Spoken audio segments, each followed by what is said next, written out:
All right. Hello, everybody. This is Chadwick from chadwickandamy.com, and also on YouTube, our Chadwick and Amy YouTube site. This is Amy, my beautiful wife. Hello. And tonight, it's our first interview with someone that we've been able to glean some wisdom from for the theme of minimalism. And her name is Olivia Broom. Those of you that are maybe following her on WordPress or her blog know her as the Florida Life Minimalist. So, Olivia, hello. Hi. How are you tonight? I'm good. How are you guys? We're doing well. Doing really good. Thank you. Good. Thanks for hanging out with us for a little bit tonight. Thanks for having me. I'm excited. I'm thankful that you guys are doing this. I think it's a great idea, and I'm looking forward to seeing the finished product. Should be pretty cool.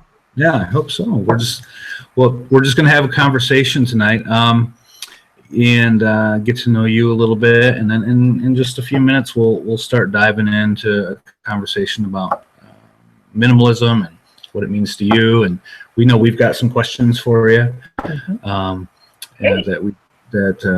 regarding like kids and stuff like that. So we'll jump into that. But the name of your blog is Florida Life Minimalist. So first question I have, are you a native of Florida? Or I am. Are you? I am. I am originally from Fort Lauderdale, and my family moved up to the East Coast. I'm actually on the Space Coast, where we watch the space shuttles and rockets fly out of the backyard.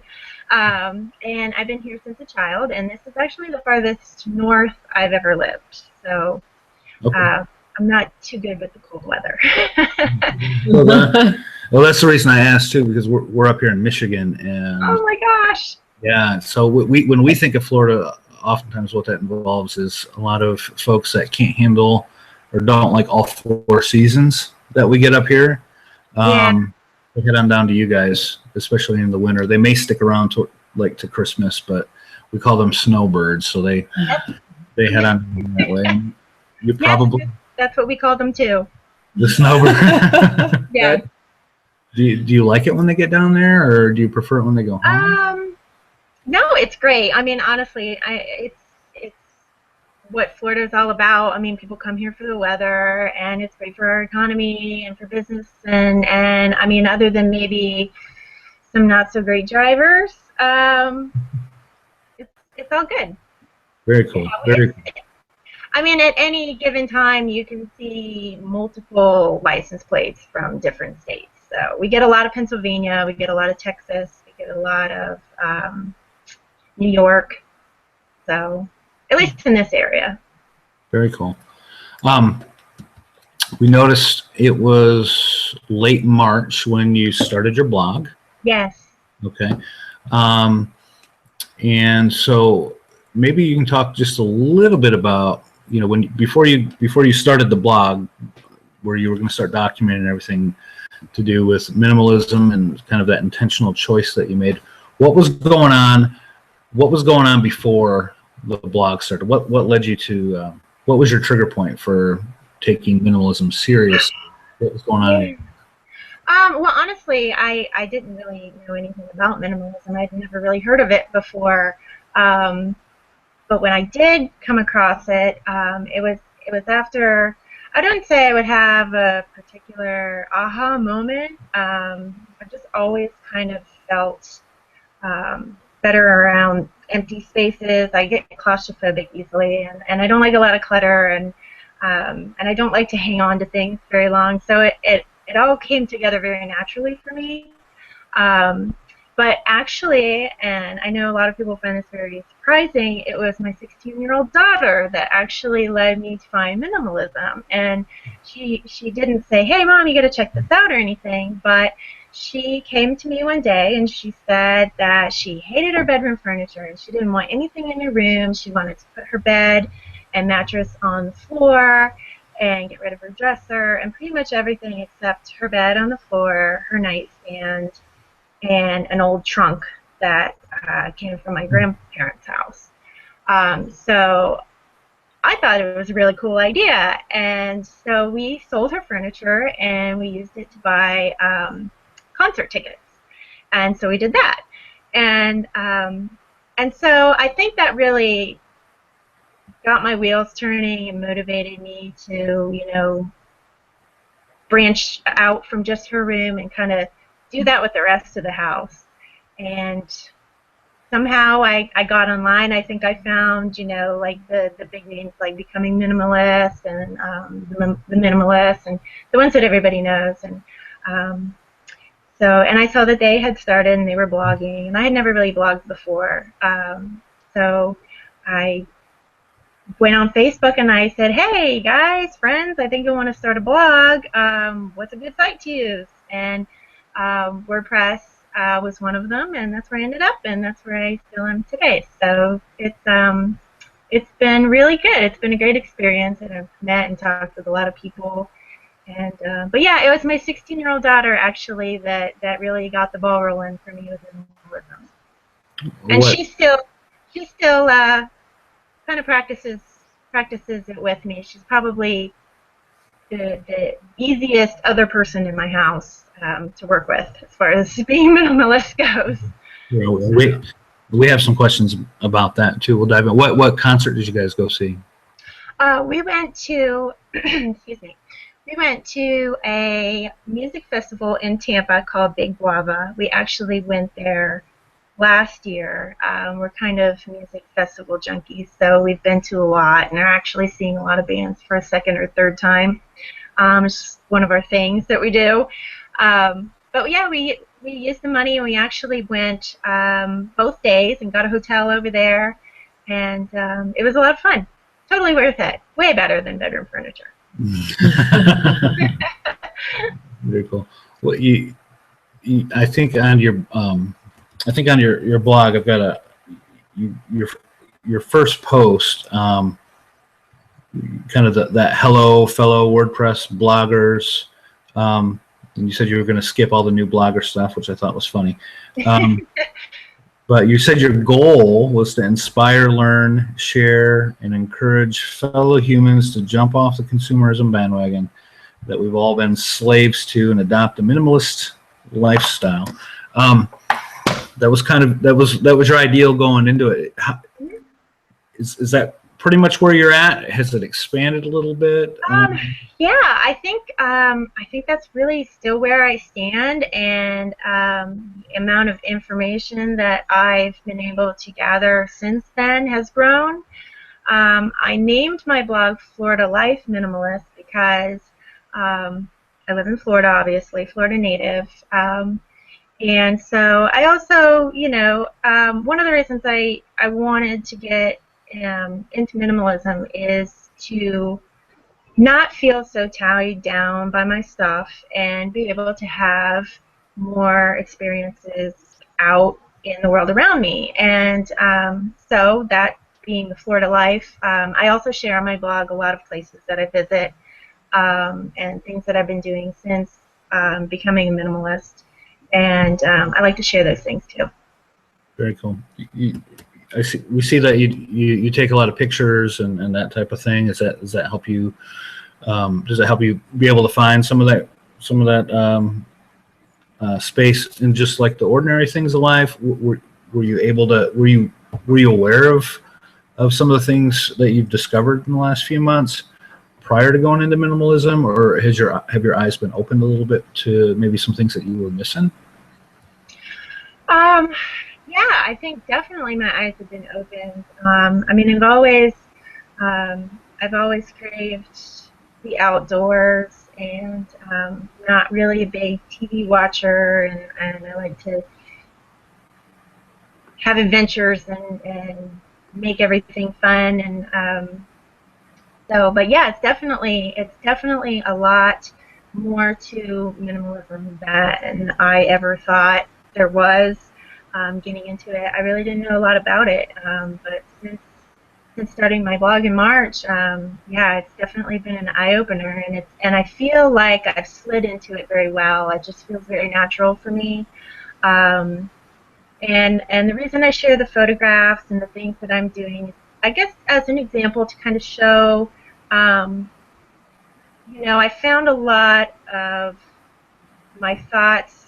I work a 40-hour week desk job, so you sit there and you think about, oh, I could be doing this, I could be doing that. Well, then I get home, and then my real job starts, and I have to clean, and I have to do this, and so all of those dreams and desires and things that I would think about during the day that I wanted to do, I wasn't doing. And since becoming a minimalist, I've really it's not only allowed me the time and freedom to go do those things I wanted to do, but it's kind of forced me out into the world more, and that's, I think, has been the best part about it. Were you what types of things did you feel tied down to? Whether it was at home or whatever it was that was kind of cluttering up your life, because minimalism isn't always about just stuff. Right. What types of things did you find that maybe you were tied down to that now you're starting to find a little bit more freedom elsewhere? Well, other than home well, a lot of it is home responsibilities. A lot of our weekends, my weekends, were being used up having to do stuff around the house. And I mean, I know we've all been invited to go do something, and we usually say, oh, I have to do this, or we're doing that this weekend, and I've got cleaning to catch up on and all that. And having decluttered and really gotten rid of everything that I don't use on a regular basis,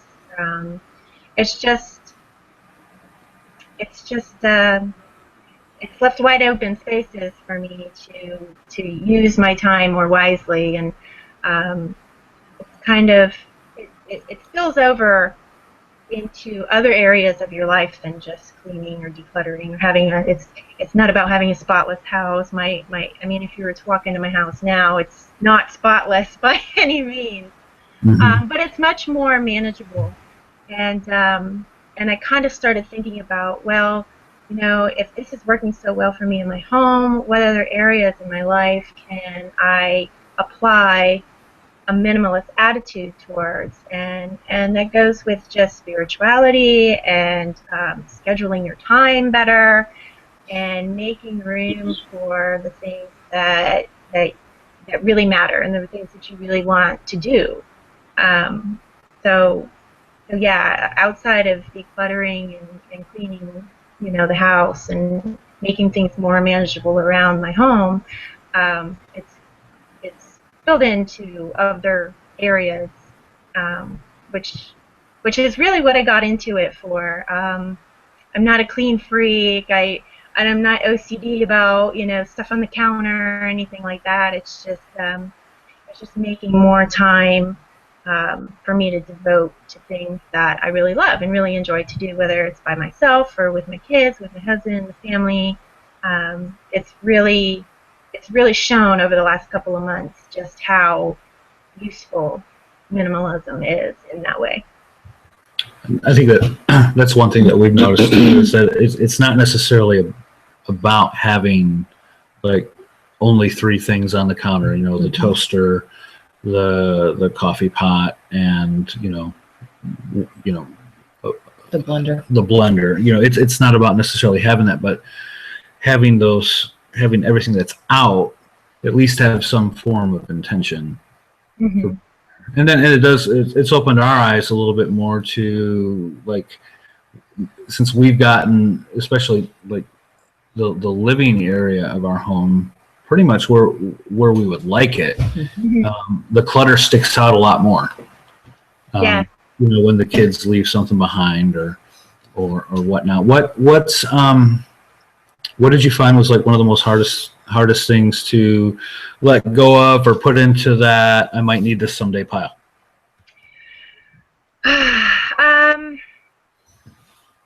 Honestly, I didn't have problems getting rid of any of my stuff. that's one of the reasons minimalism works so good for me. And I know a lot of people struggle with like the sentimental stuff, but it's never really bothered me before.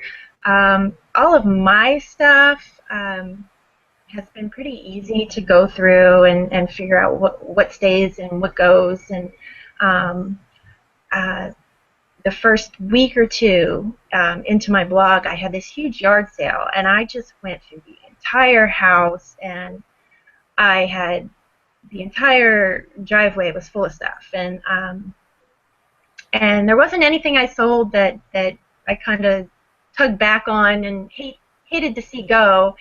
And even after that yard sale, I still had an entire car full of stuff to donate. And driving home with my empty car after that, it just felt so good. It's amazing what getting rid of your stuff can do and how it can make you feel. It's just like a weight lifted off your shoulders, like, so much less I have to deal with now. So really, there wasn't anything that I found really hard to get rid of. There's nothing that I could even, I mean, I don't even remember half of the stuff that I donated or sold. Or I think I've had a few accidents. I accidentally donated my bathing suit, so I had to go buy a new one because I accidentally that made it into the garbage bag. So that was a bummer. But other than that, it really hasn't been difficult for me. I know a lot of people struggle with the sentimental stuff. And stuff like family pictures and all that. I still have all of that. I'm actually working towards turning all of that into a digital. I know at one point on my blog, another blogger and I were talking about what to do with all those pictures. I mean, some people have boxes and boxes of family pictures, and I mean, who wants to throw that stuff away? So I suggested getting one of those digital picture frames that rotates all your photos, which I'm wanting to do the same thing. And she really loved the idea, and hopefully she went through with that, and I'll hear back from her on how that went. But that's an easy way to have one frame that just shows all of your pictures. I think that was a wonderful invention, whoever came up with that one. Yeah, that would be a great project to do. Yeah, a little time consuming, but I think it'd be worth it. And you know, if you still can't let go of those physical photos, you know, so be it. But at least they're being used. They're being displayed for once. They're not hiding in the attic or in a drawer somewhere. They're actually being enjoyed. So I think that's another important part of using your stuff, the stuff you do have, using it wisely and actually using it. You know, don't let things just sit in boxes. Try to find a creative way to put that stuff out there where you can actually enjoy it. Sure. My biggest challenge as far as getting rid of anything would probably be not my stuff, but everybody else's stuff. I don't live by myself. You guys are lucky. You guys are on the same page, which is awesome. That was going to be my next. That was going to be my next question. You're definitely showing how relatively easy this was for you. I'm sure that there are some people, and without throwing anybody under the bus, you might be getting some sideways glances like, what are you doing? I wondered if she was crazy. Is how those sideways glances are fun. Our kids call us lame. And that's being friendly about it. But how are you handling some of those sideways looks that not just immediate family get, but I mean we live in a culture where consumption is for real. It's an interesting message to say, go ahead and live with less. Yes, it is. I kind of have to come at it like. It's like you kind of have to block yourself out a little bit from all of that, and almost not like you live in a bubble, but just kind of maybe like a a shield that kind of deflects all of that stuff. Because at the end of the day, I mean, it's your life, it's your stuff, whether you want it or not. And you have to do what's right for you. And minimalism just fit right in with, I think, my personality and the things that I believe in. And so for me, it's been very easy. The challenge has been, I will throw someone under the bus and say my husband. He is kind of the exact opposite of me. He's a bit of self-proclaimed hoarder. He loves his stuff. He does not like to get rid of anything. He might use it someday. You know, those things that we always tell ourselves. Yes, he's guilty of all of that. So that's been a challenge. I have to be very careful about what I choose to keep and what I choose to get rid of. If it's anything that he and I got together or that is his, definitely has to run through him first, because if I've made any mistakes in my journey to minimalism, it's been getting rid of a small blue moldy lunchbox. Oh. And that was a big deal. I assumed he had 4 other ones that were probably in better shape, so I got rid of that one. And his super OCD sensed it as soon as he walked in the door, and the next day he said, "Where's my blue lunchbox?" And I'm thinking, are you kidding me? Really? That gross thing? But then I got the "don't get rid of anything if it's not your" speech, and so that was probably my biggest oops in trying to live this lifestyle with other people in the house. The kids are pretty easy. Obviously, my daughter doesn't have any problem with it. My son is 6, so he doesn't know any different. But yeah, my husband and I, you know, I have to be very careful as far as what I get rid of now. I have to make sure I run over everything that isn't of question with him first, because you know, obviously I don't want to get rid of anything that's his. But I will admit that the majority of the stuff in the living areas of our house was stuff that I had at one time brought in. So that's been the biggest challenge. So he does have an area or two of his house, of the house, right? You're not allowed to look at anymore. Or... Yeah, actually, that happened a while ago. Long before minimalism. He's a big TV movie watcher, and I'm really not. I don't really watch TV. I don't watch movies at all. And you know, we have that wonderful American dream open floor plan home where if someone's watching TV, everybody's watching TV. So we have an extra bedroom, and I asked him to move or have the TV in there, and we got him a couch and his computer desk and everything, and that's like his room.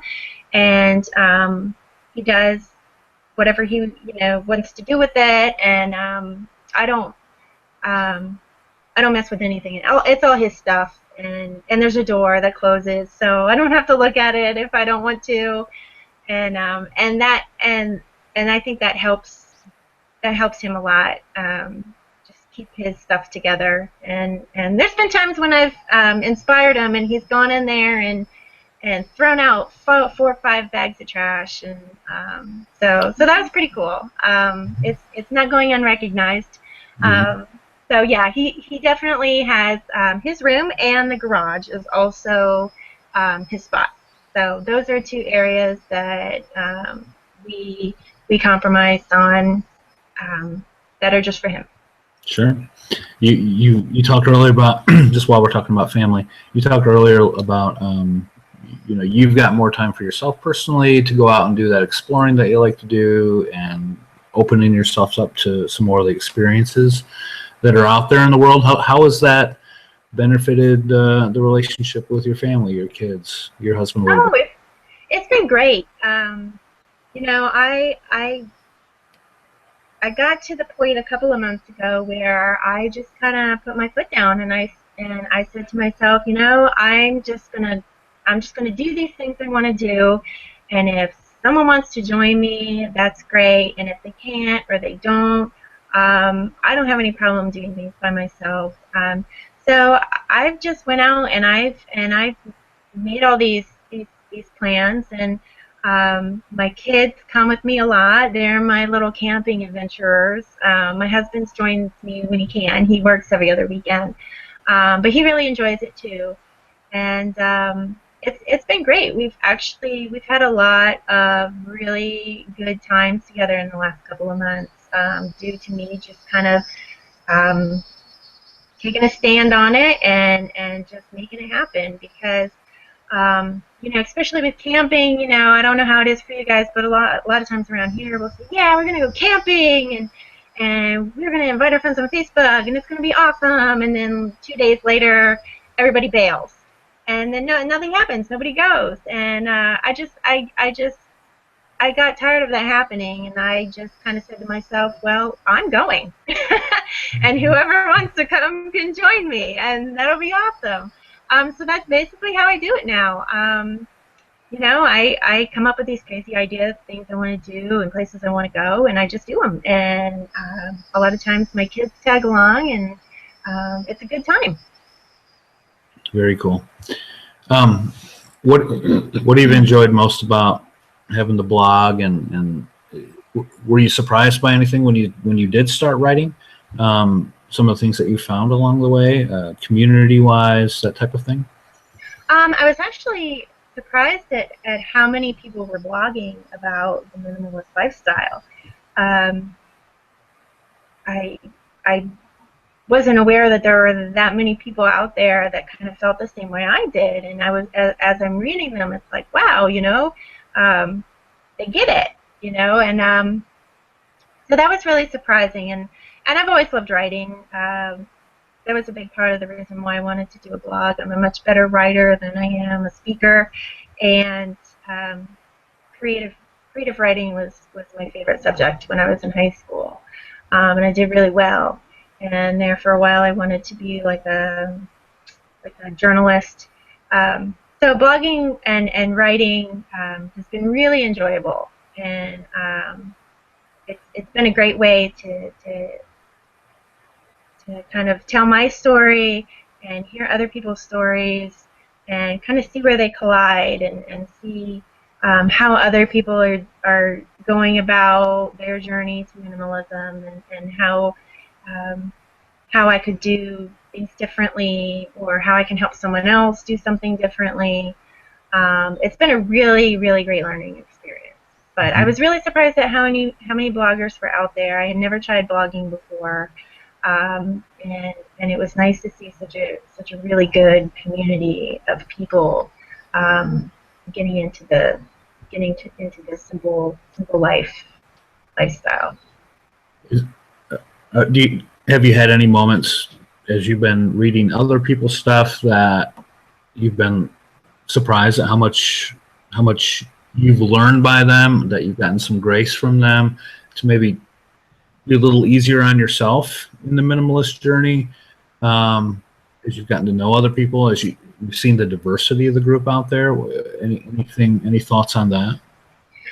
Well, I think one of the greatest things about the blogging community with minimalism is that everybody's so different. Everybody's view of minimalism, how they apply it to their own lives, is different. But the overall goals are always the same. You know, to declutter and just kind of clear your schedule and live a more simplified life, and you know, try to avoid that excessive consumerism that, you know, pulls at all of us. And it really is a good support system to have with this lifestyle, because, like you said, you can get some really strange reactions from people. it's not normal. So it's nice to have the support system, and it's nice to get ideas from other bloggers, and lend my advice or support where I can. And yeah, I've learned a lot of really great stuff. I mean, some people have some really good ideas out there, and a lot of minimalist bloggers, they blog about other things, and you guys have your garden and the things that you're working on, and that's one of the things that I would like to do is start a garden. And so it's not just about how to cut down to 100 things, or some specific number of things. I don't think most of us kind of work that way with our journey to minimalism. So just sharing and learning and kind of listening to other people's stories of how they got into and found minimalism is always interesting. It's just a really good support system. It's been really fun to read everybody's stories and come together with people that have the same goals and kind of the same outlook on life. If you were to have a few minutes with somebody who is kind of having a wake up moment in their life to the fact that whether it's their calendar is cluttered, their home is cluttered, and they've just kind of been going through that motion, which is probably the normal motion for many people, especially in our culture, just fill it up more, consume it more, and somebody who's having kind of a wake up moment to maybe there's a different way to do this. If you had a few minutes with them, what would you tell them? Well, the first thing I would probably do is recommend reading my blog. Anything that I could say to them has probably already been written down in my blog. Kind of tell them, what minimalism is about. Kind of explain, because I think when a lot of people first hear that, they think of the art of minimalism and how everything's just stark white and there's one vase and a chair in a room, and it's not really a practical lifestyle. But that was one of the things that really surprised me when I was kind of at that point and I found minimalism was it really is practical, and it is a huge helpful tool to use whether you're feeling overwhelmed or you're stressed out or you're drowning in debt, which a lot of people are. I mean, it's such a helpful tool for people that are trying to get out of debt. And it really changes your perspective. And I would definitely recommend minimalism to anybody that was kind of feeling weighted down by all that and just kind of exhausted by the whole American dream process, like so many of us are, to just kind of take a step back and look into it and see if it can help them. I mean, it's not for everyone, but I think it's a very useful tool. Good. You've got what's your next adventure? Do you have it planned out yet? Yeah. Actually, Saturday is my birthday. So me and the kids are gonna head over to Orlando and check out a place called Lou Gardens. I've been there once before, but it was a long time ago. So we're gonna check that out, and then the end of the month we go on a family trip to the Gulf and we go scalloping. So we're gonna be doing that. And what is scalloping? Scalloping is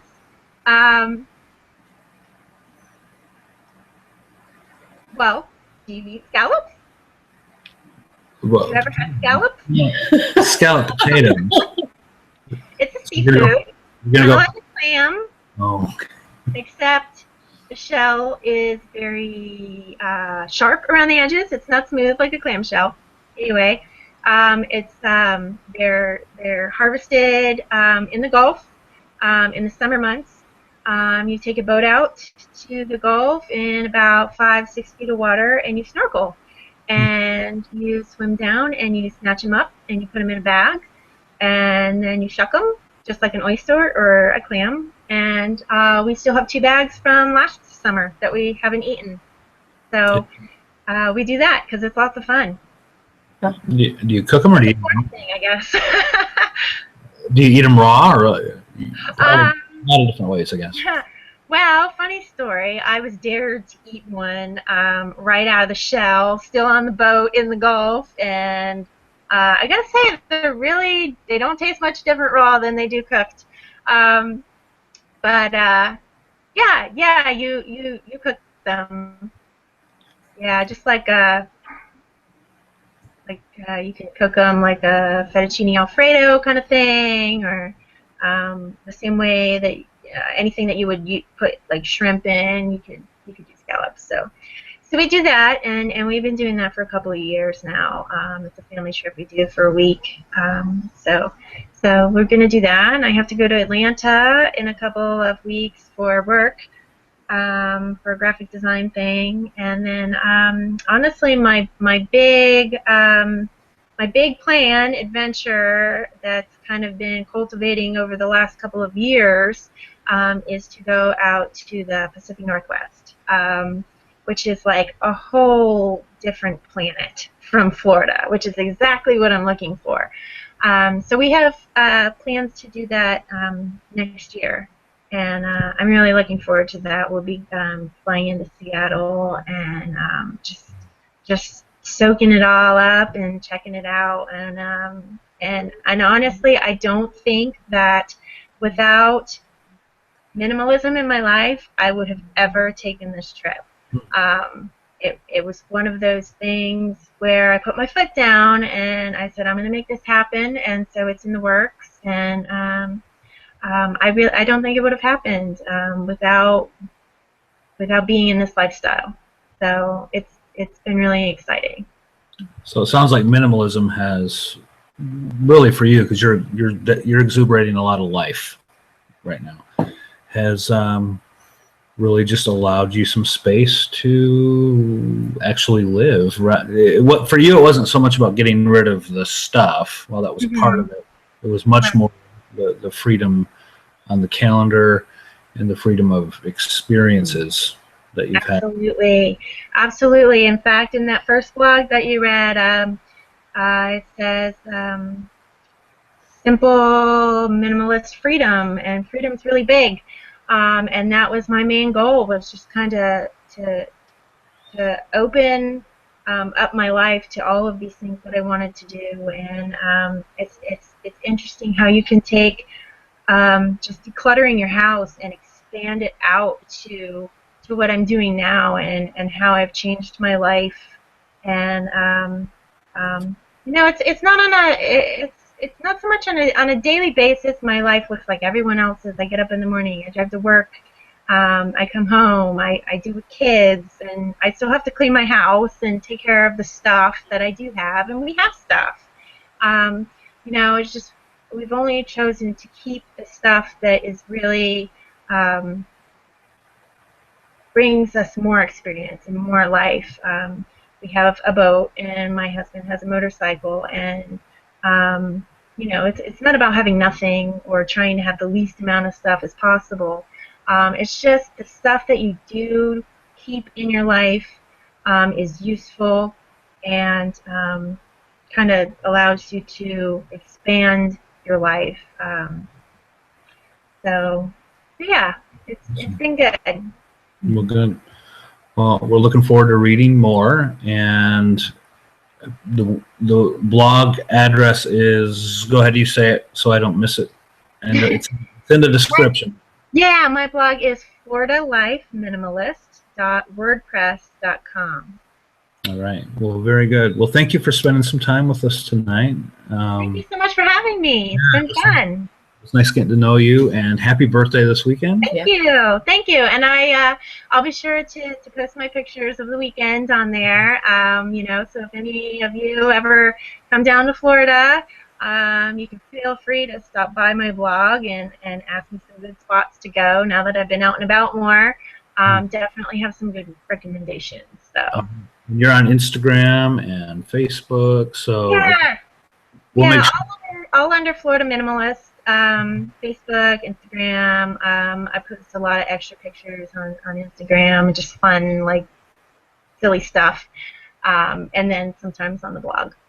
All right. Well, we'll make sure to get those links in the description of the video so people can check you out.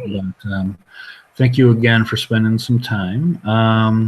And we're looking forward to keeping tracking your journey a bit. And we hope that you do have a good birthday. And Yeah. that you keep that joy. Well, thank you so much. Thank you for having me. And good luck with everything. I look forward to watching the future videos that you guys are going to post. I think it's really cool what you guys are doing, and I'll be sure to share what you guys post and keep it up. Yeah. All right. Thank you. Well, have a good night, girl. All right. Thanks. You guys too. Thanks. Bye.